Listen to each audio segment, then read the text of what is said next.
you're a company that is realizing that AI is a big part of your strategy, and you've been using OpenAI or Anthropic to get started. Now, all of a sudden, you see a lot of adoption, and you're like, wow, this is cool. Everyone's using AI, and based on that, you say, okay, I really need to scale this up. As you scale, you start to hit some limits. So one, you want to run this inside your VPC, which is very expensive. Two, you're now beholden to OpenAI. You don't have much transparency in terms of where your data is going, what does this model look like, and so on and so forth. What DeepSeek provides an open source model to be able to do that. And so you can run this model faster, cheaper, better, with a bit more control, and all of a sudden become somewhat irresponsible not to consider something like that. Hi, my name's Tuhin. I'm the founder and CEO of Baseten. My background's in machine learning engineering for the past 15 years. Prior to that, I studied electrical engineering at USC. I think,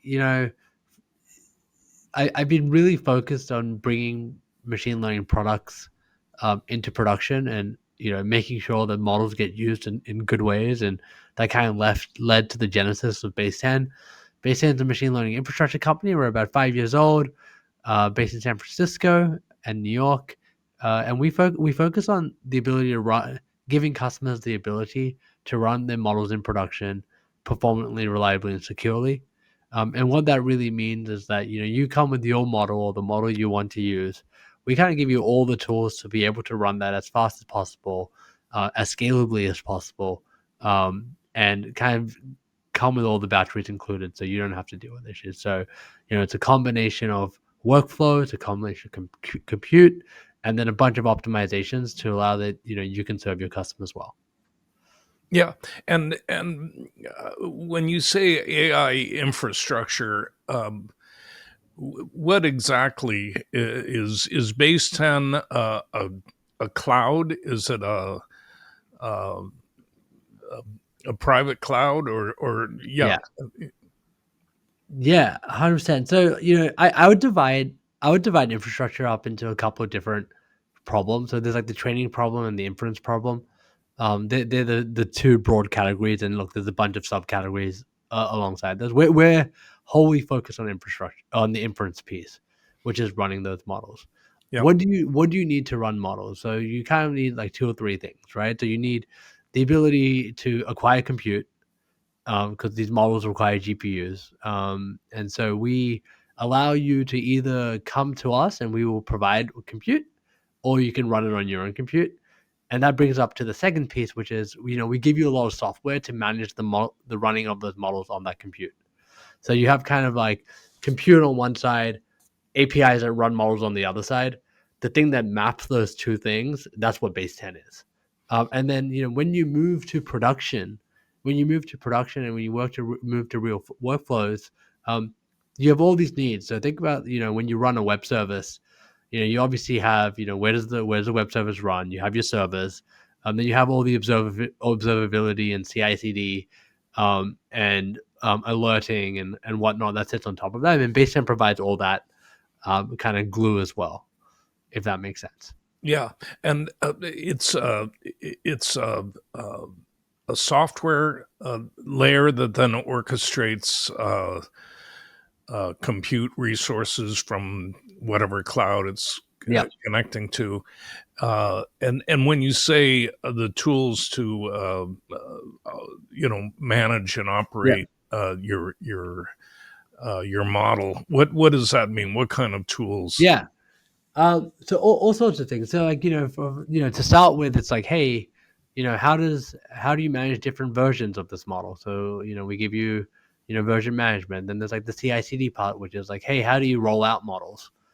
Then you have, so that's one piece, which is like, hey, A/B testing, production rollout, all those things, blue-green deployments. We give you access to tooling for that. But then there's like the observability piece, which is like, hey, my model's running. How well is it running? And so we have a whole observability suite that sits within Baseten. And then, obviously the management of compute as well. So one thing we provide is the ability to run your model across multiple different clouds. So that's one workload that's sitting across a bunch of different clouds. And, it's like, how do you orchestrate that? And we give you kind of the software layer to say, hey, I want this model to run in this place and overflow to that place. And this is the amount of replicas I want running here. And how, what are the scaling settings for that? So we give you an abstraction on top of that as well. And then, we go all the way down to the performance level, which is like, so I've talked a bit about the software and the workflow piece. I've talked a bit about the scaling piece. Then there's the real performance piece, which is how well does a model run on an individual GPU? And then we give you a bunch of software to optimize that itself. Yeah. And why would someone use base 10 as opposed to whatever else they would use? What would they use without base 10? Yeah, so it's funny, like, we spend a lot of time selling up market and like talking to customers who are either in the enterprise or are selling to the enterprise. And what we find is that actually for that set of set of requirements, there's not that many tools that a customer has at their disposal. Like, this market, the really cool thing about AI is that everything is so new. The really bad thing about AI is that everything is so new. And so what that means is that the set of tools required to run models in production is pretty underdeveloped. So most of our customers just end up building them themselves. So what that means is usually, going to their cloud of choice. So whether that's AWS or GCP or Azure, and starting to piece together all the different services that sit on top of that to construct something like base 10. And honestly, that's where we see that we have the biggest value add, where if you are now sitting inside AWS and or GCP and trying to connect, Vertex to the observability suite, to the compute suite, all of a sudden you're fighting these internal organizations at GCP without really knowing it, or at AWS without really knowing it. And what base 10 does is kind of patches all those things together and provides one comprehensive end-to-end solution. And that's really where we see our value. So like I'd say like most of our customers that we talk to are trying to cobble it together themselves using a vast number of resources at their disposal. Yeah, and the interface for base 10, is it all the tools are together in one Yeah, place? And yeah, it's uh, one consolidated experience. Yeah. yeah, and then do you actually, could you share your the screen and just walk us through? Is that okay? That is okay. I'm not ready for that, but I can do that if you give me Yeah, a couple. okay, at another time then, Yeah. yeah. And so for someone to use base 10, uh, walk us through a use case. Yeah. So why don't we talk about something that's very top of mind? DeepSeek. Yeah.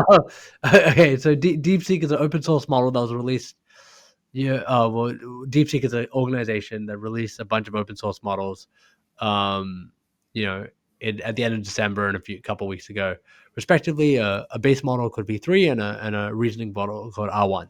Mhm. Now, you're a company that is, realizing that AI is a big part of your strategy, and you've been using OpenAI or Anthropic to get started. Now, all of a sudden you see a lot of adoption, and you're like, wow, this is cool. Everyone's using AI, and based on that, you say, okay, I really need to scale this up. As you scale, you start to hit some limits. So one, you want to run this inside your VPC, which is very expensive. Two, you're now beholden to OpenAI. You don't have much transparency in terms of where your data is going, what does this model look like, and so on and so forth. What DeepSeek provides an open source model to be able to do that, and so like you can run this model faster, cheaper, better. It's with a bit more control, and all of a sudden become somewhat irresponsible not to consider something like that. So what Baseten does, okay, now you go to DeepSeek, okay, I want to run DeepSeek Mhm. inside my VPC. This is a 671 billion parameter model, which is very big. So for a number of reasons, this is very hard to run. It requires a lot of compute, so you can't just run it on. You can't run it on your laptop to start with. So you need to go and find compute. You If for something like DeepSeek, you actually need a whole lot of GPU. So it's just not like one H100. You need either 16 H100s or 8 H200s. So all of a sudden you need to so let's talk about the H100 case, because not many people have H200s today. So you have two nodes of H100s that you need to run. So multi-node inference is now a problem where you need to shard this model and its weights across 16 different GPUs, and then you have it running on the GPU, and then like as your product scales, you need that to scale up and down. So how now let's map that to base 10 now. So you come to base 10, it's as simple as writing a simple Python file that pulls down the weights from Hugging Face, and then you write an inference path in the predict path. It's a Python file. Honestly, probably 20 lines of Python code. We have a lot of boilerplate, so you don't have to do this too much either. You come there, you go to your CLI, and you run trust push, and all of a sudden this model with all its scaffolding and the compute resources under the hood gets spun up on base 10. What you get with that is a visual interface for being able to manage everything around that. But then you also get an API endpoint. To run that. So all of a sudden you have this model running, but then you're also getting all the scalability. So now when you start to get traffic, cool, it's all working, but then your traffic doubles. So what do? Well, in the old world, you have to figure out how to scale that up. Base 10 automatically scales for you. And so all of a sudden it's running a twice as many replica and then scales back down when you don't need that traffic. You hit a hitch, and you're like, what's going on? You log into base 10, you hit the metrics tab, and all of a sudden you have all the metrics on your service. Okay. And then the model resides on the virtual machines in whatever cloud you're using. Yeah. And base 10 is a layer on top of that to manage the model. Is that right? You're not providing your so GPU. we can provide compute, but they're not our compute. We sit on top of all the clouds you might think about. So like Azure, OpenAI, Azure, AWS, GCP, Crusoe, Oracle. So we can provide compute, and we have pretty great pricing and all that stuff if necessary. We like to think of ourselves as a software layer, and we're not compute providers. You can get that if you want, but what we're seeing from most enterprises today is that everyone wants self-hosted, and it's somewhat of a non-starter. So even enterprises that are using OpenAI and Anthropic at scale, they're using it deployed within their VPCs, and so we can sit on top of your VPC. Yeah. I'm familiar with SageMaker at Amazon. Some of this functionality sounds like SageMaker. How do you differentiate, or am I completely off base? No, that's right. I think SageMaker was built for the old world when there were small models. Then there were small models and they were easy to load in memory. But again, like SageMaker, like yes, like in the best case scenario, SageMaker would give you a lot of this functionality. What we actually see from our customers is that SageMaker is that you're fighting with software to make it work. And really, like the thing we haven't touched on right now is the developer experience that sits on top of this, which is that we try to make it easier. So we've heard from many customers that hey, it can take me anywhere from 40 to 60 hours to deploy a model in SageMaker. Our goal at base 10 is 10 minutes to deploy a model. And Wow. that's how we think about our differentiation, which is for AI teams today, your number one differentiating factor is your time to market and how quickly you can go to market. Your tool shouldn't get in the way. The tool should be an enabler for that, and we're really trying to speed up those iteration cycles between you and your customers, so you can roll out pretty advanced AI initiatives, as opposed to spending your time fighting with SageMaker or Vertex, amongst others. Does that make sense? Yeah. It's just like the this is like I really like the analogy of something like a Datadog, where look, Amazon and GCP have a bunch of observability suites. Yeah. There's probably 24 observability products in each of those. Datadog is a really great business because what it does is it kind of links all those tools, turns it into one, provides that end-to-end developer workflow, so you don't have to fight with those tools. Yeah. And Base 10 itself is not open source, but you employ a lot of open source tools. Yes, that's right. And so like one thing is like when you're writing code in base 10, you're just writing Python code. There's nothing really proprietary there. And so like our core technology is closed source. But we have Trust, which is a way to package your models, which is an open source technology that, again, it's an on ramp to base 10. But if tomorrow you say, hey, I actually want even more control and I don't want to be beholden to base 10, you can port your models, and we bank on ourselves to like keep you with the value we're providing, but we don't want to have you stuck. And honestly, like the closed source nature of base 10 is for no other reason except speed. Yeah. It just allows us to move faster and move with the market. With open source stuff, we're built on the shoulder of a bunch of open source giants, and we could do a lot of work with open source, but for us, it's more about how do we enable our customers to move as fast as possible. Yeah. If that makes sense. Yeah. And you're serving, it's for the deployment primarily of open source large models, right? Yeah, 100%. Open source and custom models, I would say. So, Yeah. like for example, we do work with foundation model companies that have their own models, and we are the serving layer for them. I see. And really, like the narrative there, or the way I would think about that as a customer, is that your core differentiation is in the application layer for the most part, or the model. Like the infrastructure is pretty much undifferentiated. Um, you could either go the OpenAI or Anthropic route and build out, a 3 or 4 dozen inference team to run these models. Or you can ideally just use someone like us and kind of abstract that problem away, allow you to move faster on the experiences that differentiate you. Yeah. Yeah. When you say abstracted away, I mean, if you're using one of the big foundation models, like OpenAI, uh, is base 10, you are you do you create a private instance of that model that then you can fine tune? And Exactly. yeah, or are you just hitting that model through an API, and base 10 is operating at the application layer? Yeah, so it's a bit of both, right? So you could kind of choose, like, there are definitely customers that deploy a model and use us as an API, and like Yeah. it's an API management product. But a lot of our customers go a lot deeper, and like you're able to tune the parameters and around which, because one thing you have to remember is that um, all customers, it's not like a one size fits all solution for all customers, Hmm.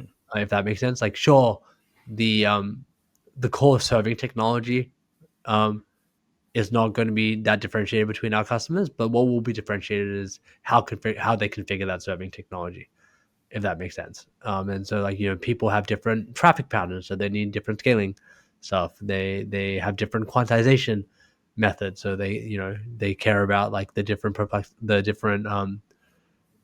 uh like quality of the model, and like some people care about quality, because some people talk about speed, and so that's the control we're giving you while abstracting out the core service layer, if you would like that.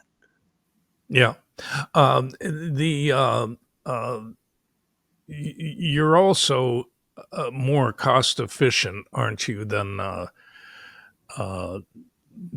than SageMaker or another uh, system like that? Can you talk about the pricing? Yeah. Look, there's a couple different ways we do pricing depending on like where you're running the compute.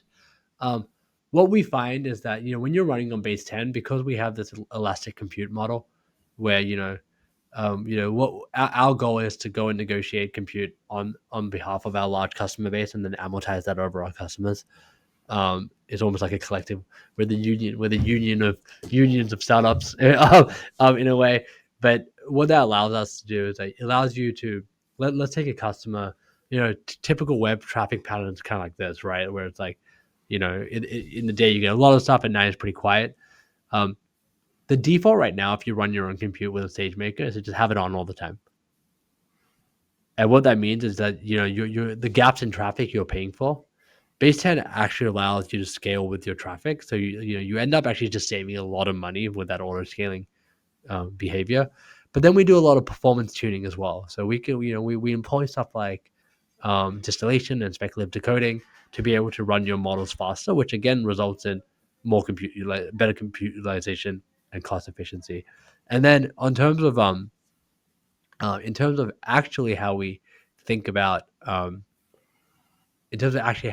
pricing the product, look, like we want to be charged, we want to be seen as a software layer, not a compute markup layer. Does that make sense? Yeah. And so like for all intents and purposes, you could think of it that we pass through the value of compute and then we charge you a software layer on top of that. And like ideally, the way we think about that is, especially in the enterprise, is that we are saving you employing a team of anywhere from 3 to 30 people to do this, and we just want to have some portion of that as I think it ends up with a lot of cost savings for our customers. And it's kind of cost savings on 3 fronts, if that makes sense. Yeah, and this it seems that you're in the right place at the right time because open source is exploding, right? Yeah, 100%. And so, are you seeing a spike in demand as people turn to open source models? I mean, again, not that they can't use proprietary models with Base 10, but it seems geared toward open source, deploying open source models. Create an oasis with Thuma, a modern design company that specializes in furniture and home goods. By stripping away everything but the essential, Thuma makes elevated beds with premium materials and intentional details. I'm in the process of reorganizing my house, and I'm giving Thuma a serious look for help in renovating and redesigning. Thuma combines the perfect balance of form, craftsmanship, and functionality. With over 17,000 five-star reviews, the Thuma bed collection is proof that simplicity is the truest form of sophistication. Using the technique of Japanese joinery, pieces are crafted from solid wood and precision cut for a silent, stable foundation. With clean lines, subtle curves, and minimalist style, the Thuma bed collection is available in 4 signature finishes to match any design aesthetic. Headboard upgrades are available for customization as desired. To get $100 toward your first bed purchase, go to Thuma, that's THUMA.co/IonAI. Ion AI all run together, EYEONAI. So for $100 off your first purchase, go to Thuma.co/IonAI. That's THUMA.co/IonAI to receive $100 off your first bed purchase. 100%. Like I think the narrative, the high level narrative has been over the last, let's call the start of time as the Chat GPT moment. That feels like a decade ago. It's crazy to think that was 2 years ago.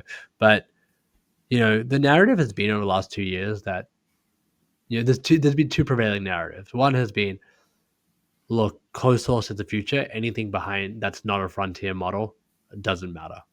And that's largely been pushed by the large labs who will be developing these closed models. There's been the second other narrative, which is, hey, open source models are incredibly important to the future. These are very powerful models. Having more things out in the open is going to make it a big deal. We definitely have conditioned our company on the existence of both. But what's happened over the last 2 years is that there's been a convergence of the quality of open source models with closed source models.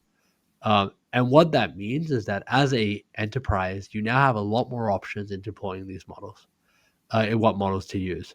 And again, like we're talking about anywhere from like a 30 to 40% decrease baseline in costs to at times an 8 to 10x decrease in costs. And with that in mind, and with the security and privacy concerns of where these models run, and they're not being beholden to one provider as your model provider, what that means is that enterprise have more options, and frankly, it's somewhat irresponsible for you not to be considering how to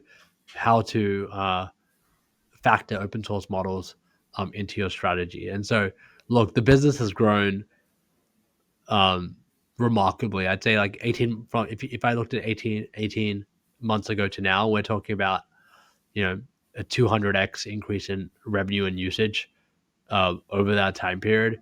I'd love to tell you that we are special, and we have, but I'll tell you we're the right place, right time, and that's really it. But I think especially over the last 2 weeks or 3 weeks, as this barrier of can open source ever be as good as closed source has been breached. So, we've probably heard from, I want to say, 3 dozen enterprises saying, "Hey, we need to be briefed on the strategy here going forward." Everyone is trying to figure out what does this mean, and that to me is very exciting, and that's where I can only see that increasing and accelerating over the next 12 months.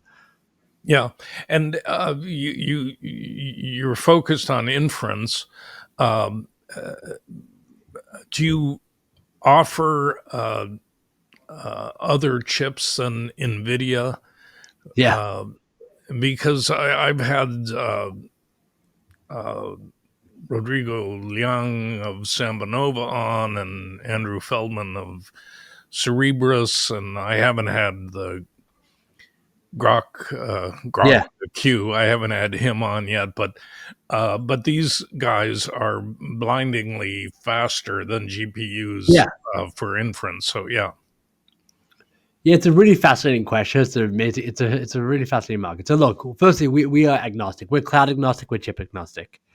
That's the reality. We have run on TPUs. We've run on Trainium. We've looked at AMD chips. We've spent time on this. That being said, like that now, like that's great, and like that is the narrative going forward.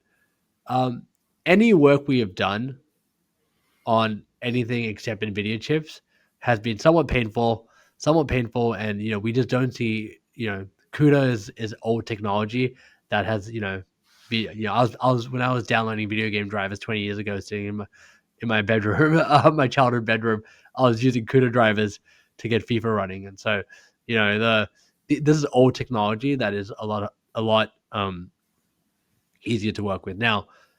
If I go back to the original premise of Baseten, which was like if you're a company trying to move as fast as possible, um, you don't want to be sitting there fiddling with kernels, um, the day before a big release.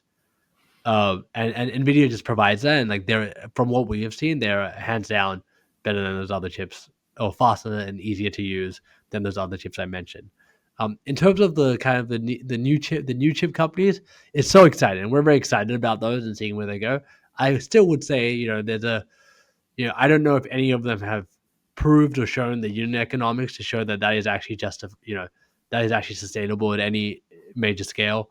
And I think that will change, but I think today they are fast, but the abstraction hasn't been built on them, nor do customers have clarity around what are the unit economics yeah, here.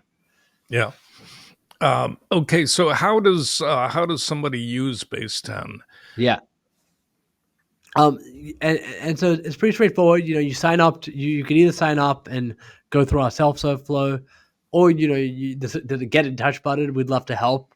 What we believe is that um, we really believe in like accelerating time to value for our customers.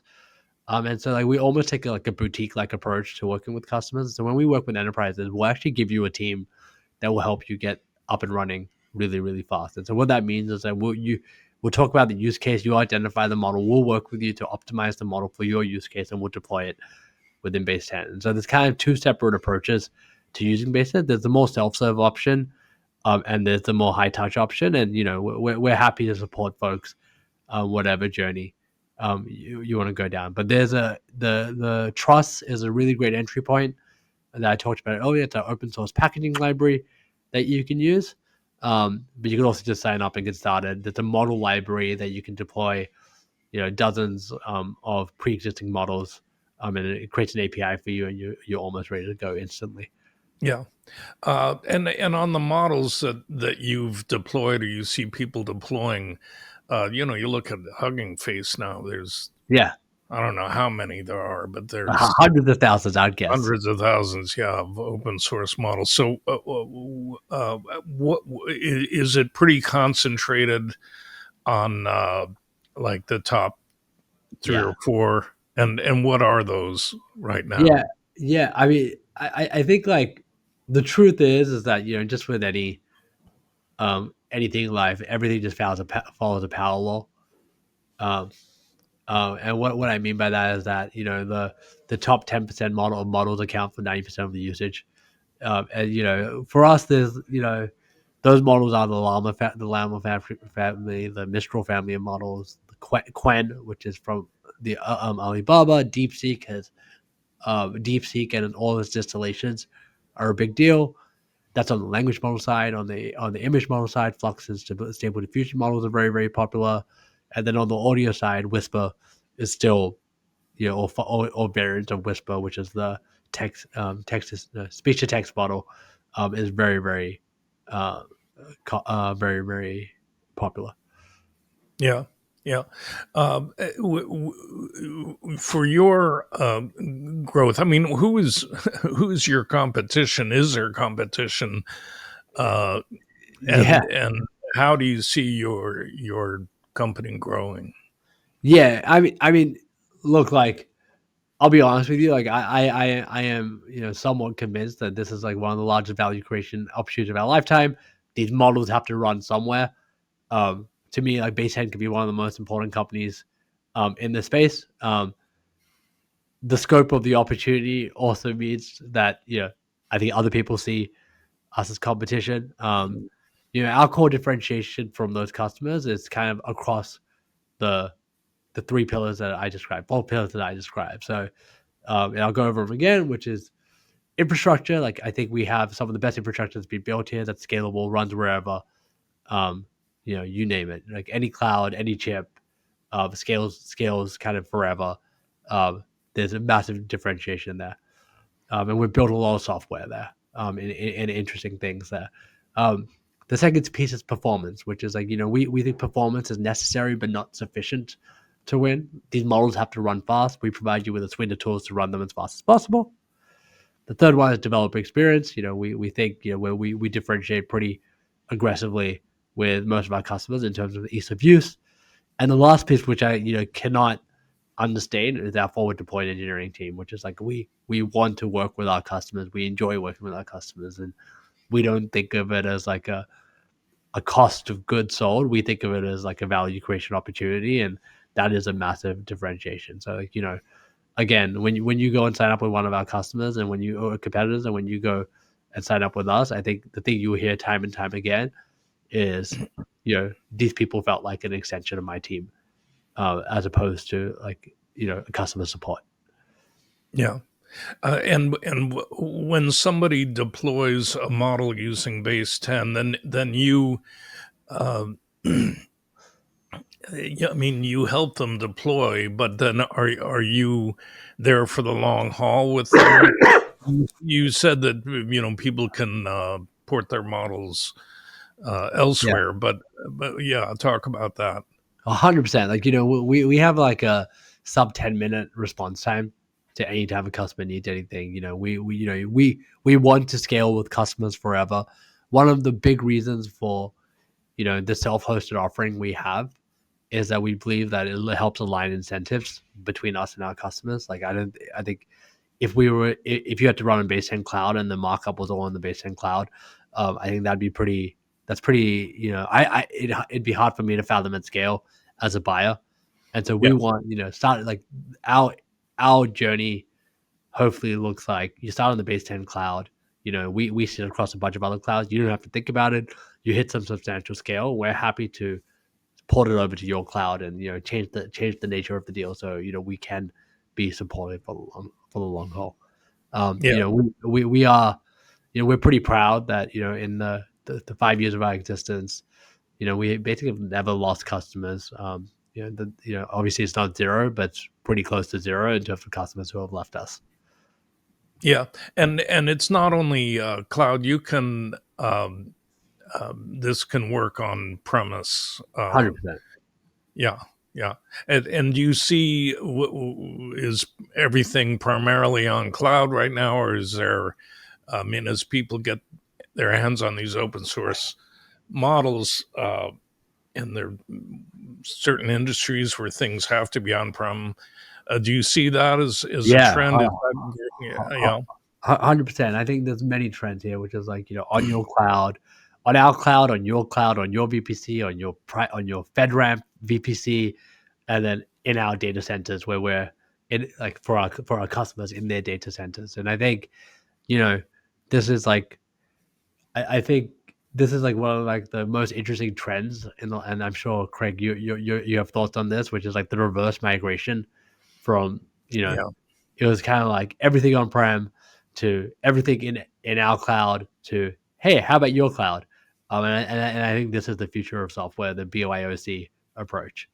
yeah, yeah. Bring your own cloud. Yeah, interesting. The and how are you scaling? I mean, can you talk about the number of models deployed or the number of Yeah. customers, how it's growing? It just seems again that you're in a unique position given what's happening in the industry.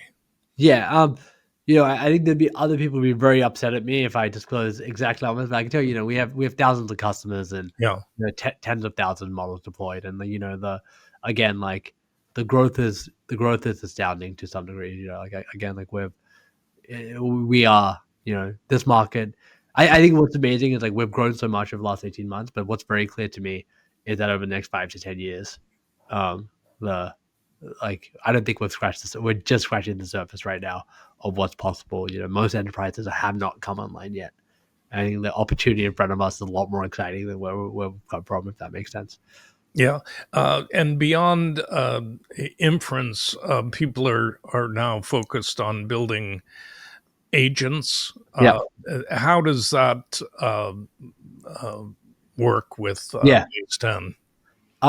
Yeah, well, it's very funny. I think there's two new approaches, two new changes in the industry over the last 6 months, or like 12 months, which actually I think are pretty conducive for us. One is that agentic applications, and the other one is reasoning models.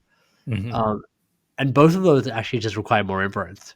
So, like, an agent is just you know, a chained number of inference calls. Yeah, And so, like, in a lot of ways, like, all these performance issues become a lot more important when you get to agentic applications, because you're not just making one call. At times, you're making hundreds of calls um, to the model. And so agentic models drive more inference. And I think like the optimization piece gets a lot more important with that. And then the second piece is reasoning models, which is scaling test type compute and or just inference, scaling inference. yeah, Again, more inference. And so again, like these are great macro trends for us. But I think they're also like very hard things to deal with as a customer. And I think we really do want to help people through this journey, if that makes sense. yeah. Well, let's talk about the agents first. Does the application, the agent application, does that sit outside of base Yeah, 10, and then it's calling or going through base 10 to exactly. to get the inference? Yeah, Exactly. and The application is our customers. We just make it easy right, to do the inference itself. So like all that, like, look, like we have a product called Chains, which allows you to build a lot of these compound AI systems, which we mentioned become AI agents. But I think higher level than that, we don't want to get intertwined with our customers' application logic. That is theirs. To us, like those agents have a bunch of inference cores in them, and we want to be that delegated inference layer for them. yeah, yeah. And just sort of backing up a little bit, where do you see this going? I mean, these reasoning models are getting increasingly powerful. The agents are becoming increasingly powerful. People are now talking about society of agents, or Yeah. you only humans only interact with at one end or the other. Um, I mean, just can you talk generally about how you see AI developing Yeah. going forward? Yeah, I think that's right. Like, if I'm being really honest, like again, Craig, you're in this as much as I am from like the macro level, Right. which is like, I mean, every 6 months, I'm sure every prediction you've made over the last 3 years has been has been proven drastically wrong. And I think, that's the truth here. It's like, look, we're here riding the wave. I think what's more important is that what we're seeing is that inference becomes a lot more important. Reasoning models Yeah. these models get a lot stronger, uh, and the inference time compute gets a lot more important. But what's more important, to be honest, is like what I think like separates out some of this AI hype from past bubbles is like the value is so real. We're Yeah. fundamentally redefining, like, when people ask me about is this a bubble, like, probably short term, yes, but long term, no, right? It's like, yes, we're probably overvaluing a lot of things over the next few months, and but it does seem like over the next 10 years, everything will fundamentally change, and AI is going to be a big part of that, and inference is going to be a really big part of that, and whether that's through scaling inference time compute, whether that's through reasoning model, whether that's through agentic applications, or compound AI systems, inference has a big part in that. Um, but again, like I you'd have to be crazy to make a prediction in this market how things mature over 6 to 18 month timelines. But I think over 5 to 10 years, what I can tell you is that um, I'd be very surprised if you know like 10 times or 100 times as many enterprises aren't using AI in their core flows than they are today. Yeah. I want to go back to these new chips. And you were, yeah, NVIDIA has a lock because of CUDA. Uh, but on the inference side, yeah, I guess you're deploying models, but uh, Cerebrus and Sambanova and Grok, they all have their own clouds, pending a time when the hyperscalers sort of install their Yeah, chips, if that happens. And for an application that's looking for inference, they can hit those clouds through an API, yeah, so they don't have to fiddle uh, with auto the scaling and what? Yeah, exactly. right. But so how does that relate to base 10? I mean, can Yeah, it? Yeah, I think it's a really good question. So, like, look, like at some point you want more customization, and like what you don't want in your production application is being throttled by Grok's own scaling limits or Cerebrus's own scaling limits. I think that's when base 10 becomes really important. It's like, hey, you get started with the fastest, easiest way to run these models. And that might be through a OpenAI, it might be through a Grok, it might be through a Cerebrus. You get a lot of tokens per second, it'll be fast. But all of a sudden, when you are running your model and you need to scale that 100x, you really need a lot more control and options in terms of where that compute lives and a bunch of workflow tools that sit on top of that. And that's where I think that transition from off the shelf fast APIs to something like base 10 happens. When you have control, when you need developer workflow, it's like imagine giving your web application to a third party and have it just being a black box. You're not going to do that. You need yeah, observability, you need control. You don't want to be beholden to someone else. And that's really where I see that transition point. And, we say that to customers all the time. It's like, hey, sounds like you need an API right now, not a base 10. Yeah, you're not at that scale yet, or you're not at that maturity where something like base 10 makes a lot of sense. Let's be design partners and help you through this transition as you get through it. But does that answer your question in terms of like that trade-off? Like when you need something off the shelf and when you need something that's a bit more custom bespoke and gives you more flexibility and the knobs to turn. what is scale to zero functionality? Yeah, scale to zero, it goes back to auto scaling, which is like kind of what I said to you, which is like uh, a lot of folks, they don't need GPUs all the time. So we give you the serverless type approach where you can basically use the GPUs when you need to or compute when you need to. And when the models aren't being used, it just turns off. So you're not getting charged. Now, this only works if you have really, really fast cold starts, which is like when I need it, it spins up very, very quickly. And we've done a lot of work on that to make that as fast as possible, so that if at times the wall time of depending on the size of the model can be sub 10 seconds from the time where you're not paying to its consuming resources, it's running at scale. For people to use Base 10, they just go to the website.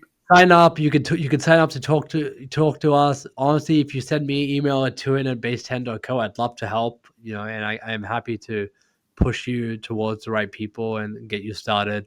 But once you go to our website, it'll be very, very easy to figure out how to get started. And if you fail at that, and it's not as easy as I'm selling it to be, send me an email and I'll figure you out.